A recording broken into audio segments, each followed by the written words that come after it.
Você já imaginou ser retirado à força de um avião porque a companhia aérea simplesmente vendeu o seu assento para um outro passageiro? Pois é, foi exatamente isso que aconteceu com esse homem. Acompanhe comigo o vídeo. As imagens revelam um tratamento bem violento. Um homem é retirado à força de uma aeronave com overbooking. No voo de Chicago a Louisville, nos Estados Unidos, ele se recusa a ceder o assento e então é puxado pelos braços por policiais. O passageiro é arrastado pelo corredor até a porta do avião sob protestos. Em outra gravação, dá para ver a boca dele ferida. No Facebook, Audra Bridges, autora da gravação que teve milhões de visualizações, escreveu que o homem é médico e que tinha que estar no hospital logo e por isso não queria descer do voo. Estamos todos tremendo e indignados, diz ela. Tenso, né? Então, no vídeo de hoje, a gente vai entender essa situação aqui do vídeo sob a perspectiva jurídica e vamos entender também como que o nosso ordenamento jurídico lida com esse tipo de situação.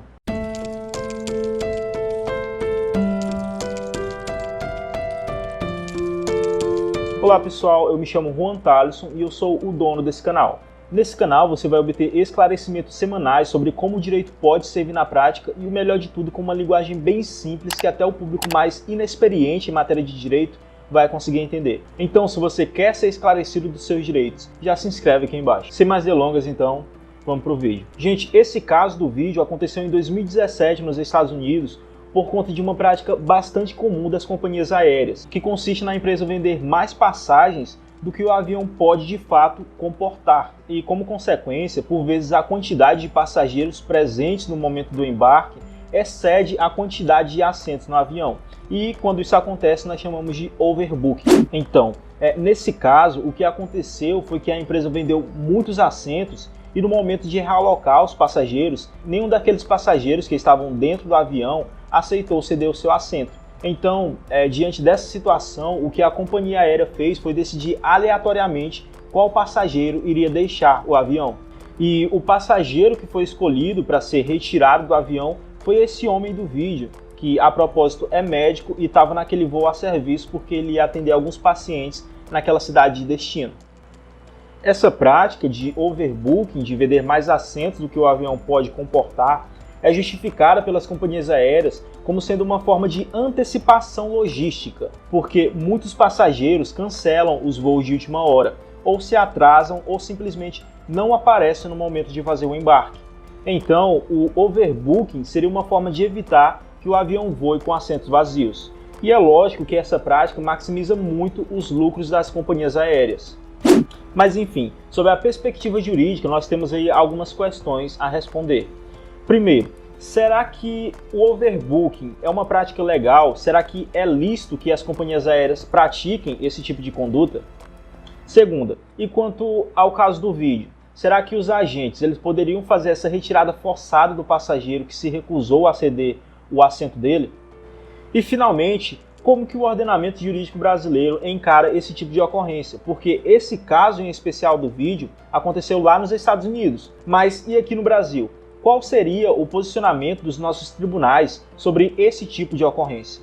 Bom, sem demora, já vamos então responder a primeira pergunta. Então, o overbooking é ou não é uma prática legal? Bom, a resposta para essa pergunta é depende. Depende de que tipo de overbooking nós estamos falando. Ué, Juan, como assim tipo de overbooking?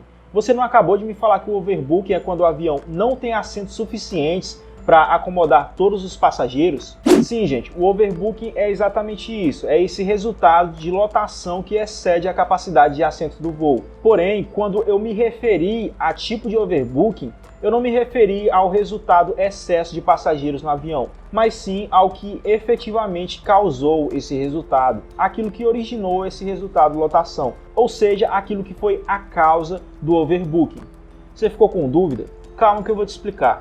Veja bem, o overbooking é o nome que nós damos quando o avião se encontra com mais passageiros do que assentos disponíveis. Mas vocês conseguem perceber que isso é o resultado? O avião estar lotado não é a causa, é o resultado. Então, nesse sentido, nós diferenciamos os tipos de overbooking quanto à causa e não quanto ao resultado. Então, quanto à causa do overbooking, aquilo que causa o overbooking pode ser de dois tipos. Ele pode ser um overbooking planejado ou pode ser um overbooking inesperado. O overbooking planejado é quando as companhias aéreas premeditadamente vendem mais passagens do que assentos disponíveis no avião. E elas fazem isso já prevendo que alguns passageiros não vão estar presentes no momento do embarque. No entanto, essa prática planejada de overbooking, de vender mais assentos do que o transporte pode comportar, é uma prática ilegal conforme o nosso ordenamento jurídico.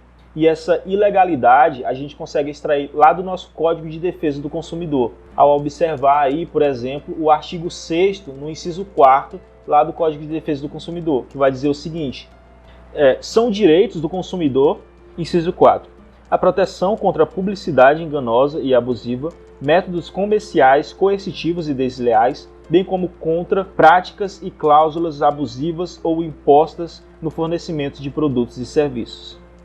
Vejam só como essa prática de overbooking planejado se enquadra perfeitamente nessa definição de publicidade enganosa e método desleal.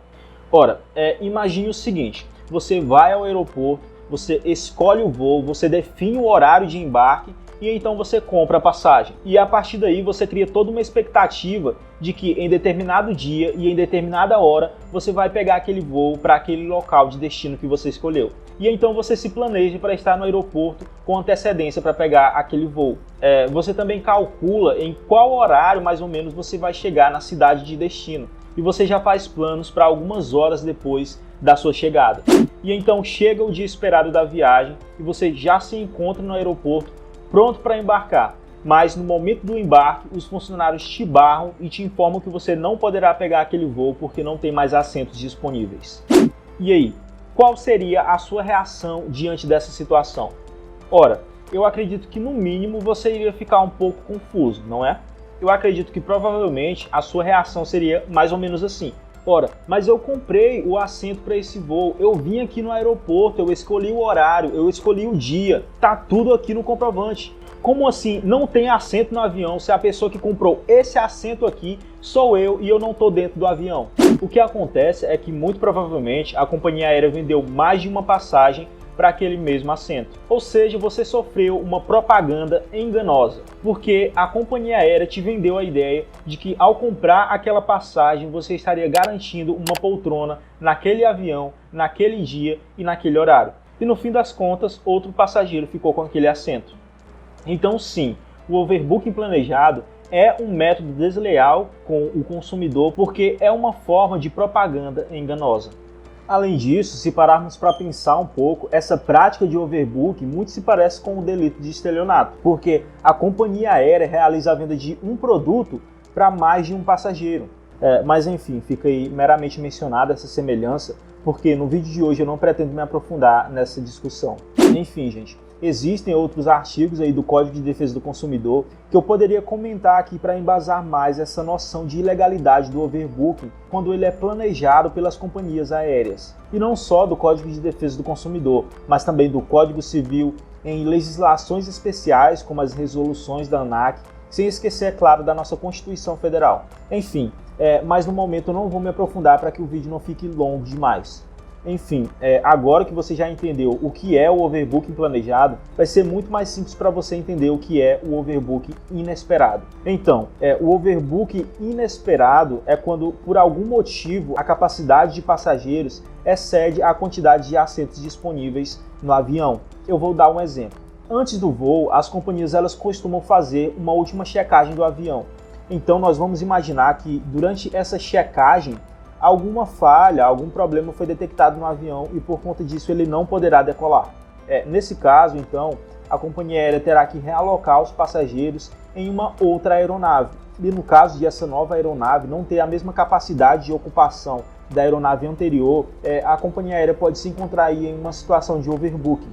Então, nesse caso, a gente pode perceber que esse overbooking não foi planejado pela companhia aérea, porque a lotação ocorreu por causa da troca de aeronave, já que a aeronave original, que comportava todos os passageiros, ela foi impedida de decolar. E eles precisaram então fazer essa distribuição de passageiros em uma outra aeronave. Ou seja, foi um overbooking inesperado. Então nós não podemos classificar essa ocorrência inesperada como sendo uma prática ilegal, porque o overbooking nesse caso não foi planejado, ele foi inesperado. No entanto, gente, a companhia aérea que passa por essa situação de overbook inesperado, ela deve observar algumas regras aí que foram estabelecidas pela ANAC sob o risco de essa ocorrência se tornar uma situação ilegal. Então veja que no caso de overbook inesperado, essa ocorrência pode se tornar ilegal ao depender das medidas que essa companhia aérea vai tomar para lidar com essa situação inesperada. Juan, que regras são essas que a companhia aérea deve tomar? Bom, eu posso citar alguns exemplos aqui para você. A resolução da ANAC, ela vai dizer que as companhias aéreas são obrigadas a oferecer opções de compensação e reacomodações disponíveis aos passageiros. E ao depender do tempo de espera, a companhia aérea deverá também prestar assistência material aos passageiros, como por exemplo, acesso à comunicação, alimentação e hospedagem, caso seja necessário. Ok, agora que já respondemos a primeira pergunta, a gente vai passar então para a segunda pergunta.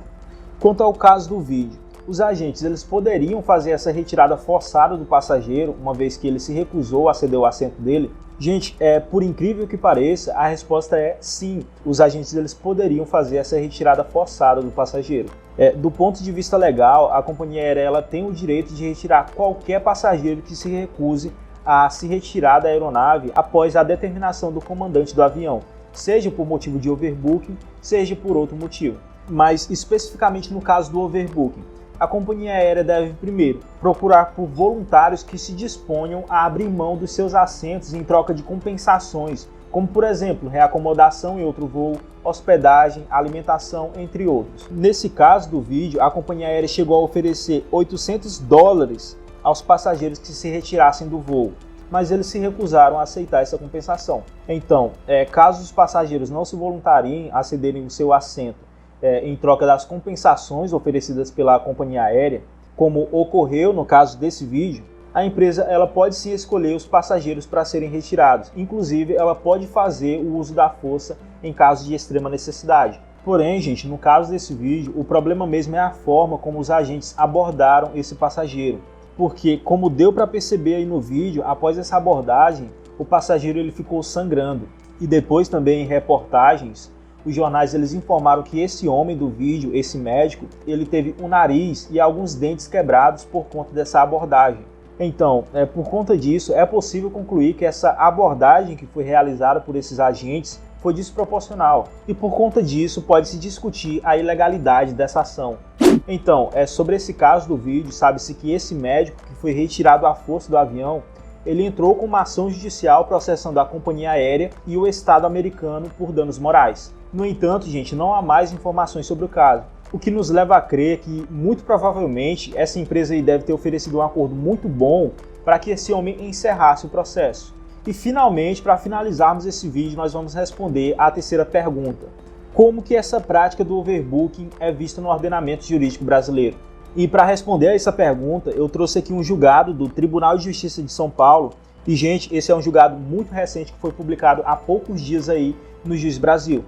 O julgado é de segunda instância e ele diz o seguinte, acompanhe comigo na tela. Indenização por danos morais, transporte aéreo internacional, overbooking. Chegada da autora ao destino atrasada em mais de 16 horas, ação julgada parcialmente procedente, inconformismo da requerente em relação ao valor da indenização, acolhimento, montante fixado pelo meritíssimo juízo insuficiente para reparar os danos morais sofridos, R$3.000, majoração para R$10.000, sentença reformada em parte, recurso provido parcialmente. Então, gente, conforme eu disse anteriormente, esse julgado é de segunda instância e ele condenou uma companhia aérea pela prática de overbooking que resultou aí no atraso de 16 horas dessa passageira. Então, em primeira instância, o juiz condenou a transportadora pela prática do overbooking e sentenciou a indenização em R$3.000. Porém, a passageira que ajuizou essa ação achou que esse valor que foi fixado pelo juiz como indenização era um valor muito pequeno e por conta disso ela recorreu para o tribunal em segunda instância. E em sede de segunda instância, o tribunal reavaliou a condenação pela prática do overbooking e entendeu que o valor de R$3.000 era um valor muito pequeno para fins de indenização nesse caso. E por conta disso, o tribunal aumentou o valor de indenização para R$10.000. Agora, se após assistir esse vídeo, você acredita que sofreu essa prática abusiva de overbooking, eu te recomendo que consulte imediatamente um advogado para que sejam tomadas as medidas cabíveis ao seu caso. Pessoal, é isso, eu vou encerrar esse vídeo por aqui. Se você ficou com alguma dúvida, comente aqui embaixo. É sempre bom que você deixe aí nos comentários a sua dúvida, porque outras pessoas podem ter a mesma dúvida que você. Assim você já vai estar quebrando o galho para outra pessoa. Se você gostou do vídeo, deixa aí o seu gostei, se inscreve para não perder os próximos vídeos e ficar sempre por dentro de tudo que envolve o mundo do direito. O link para o meu Instagram vai estar aqui na descrição. Me segue lá porque eu estou sempre postando atualizações e fazendo esclarecimentos. Pessoal, é sempre um prazer e até o próximo vídeo.